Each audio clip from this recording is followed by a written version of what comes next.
Hi there, welcome to my CMN4170 Social Uses of New Media video essay. Come along and let's chat about the autoethnographic study I conducted in this course. To give some context to the research, let me tell you a bit about myself. My name is Elizabeth, and I'm a fifth-year communications and political science student here at U Ottawa. Like most people in my age, I'm attached to my tech. I've always found myself frequenting social media more than I should, especially now in our pandemic world. At the beginning of this autoethnographic journey, as I reflected on my experiences with social media during the pandemic, I started wondering if the way I use social media had changed. In our first rounds of quarantine, I found myself reaching more frequently for my phone. At first, I believed this was a response to boredom, or a way to look for entertainment. I soon realized that in reality, it was more likely that I was picking up my phone and scrolling through social media in times of anxiety. This prompted me to question whether I was relying on social media as a form of escapism or a coping mechanism to the stress of a world going through a health crisis. After contemplating this observation, I arrived at a research question. How has the pandemic changed my social media use and its impact on my mental health? I was interested in better understanding the ways I've engaged with social media lately, and felt that this research question could also provide insight into the broader relationship between social media and mental health. Initially, I hypothesized that using social media would provide me with comfort or solace in stressful times. I believed that entertainment value was not the key reason I would reach for social media, and that instead it was a way to manage anxiety or nerves. While I wasn't able to clearly prove that hypothesis, I did learn a lot about how I use social media, the value it provides to me as a user, and the broader culture on social media. In order to get these results, I followed the autoethnographic research method and conducted a series of field notes and writing prompts. I supplemented this data with additional notes and reflection activities. Autoethnographic research is inherently subjective, and the data sets collected can at times appear inconsistent. To mitigate this risk, I made my data collection as standard as I could by creating a routine for myself. For each field note and writing prompt, I set myself a timer of 15 minutes, found a quiet, private spot, and reflected deeply on my question.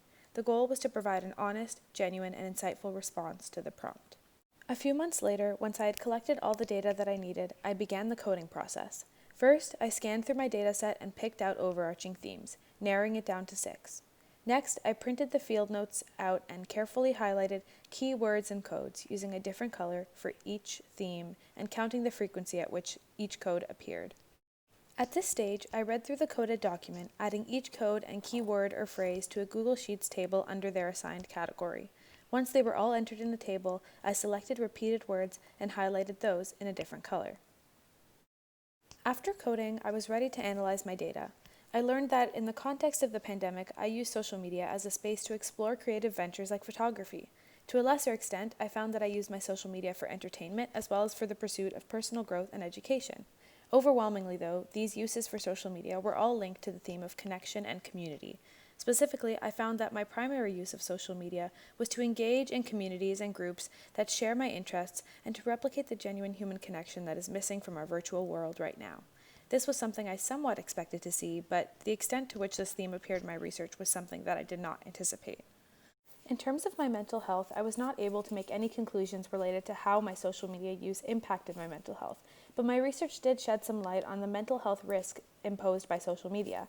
It highlighted the pathological tendencies that can be found in online culture, like judgment and digital hatred.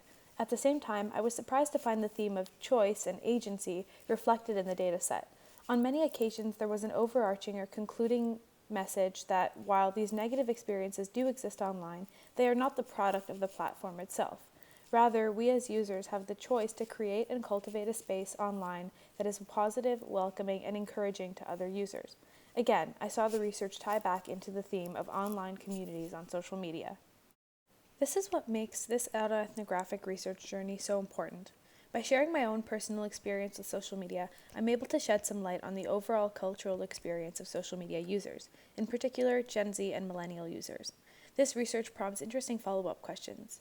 It sets up the framework for further research into the relationship between mental health and our engagement in online communities, as well as the potential for internet users to develop addictions or dependencies to the feelings they experience from social media connections.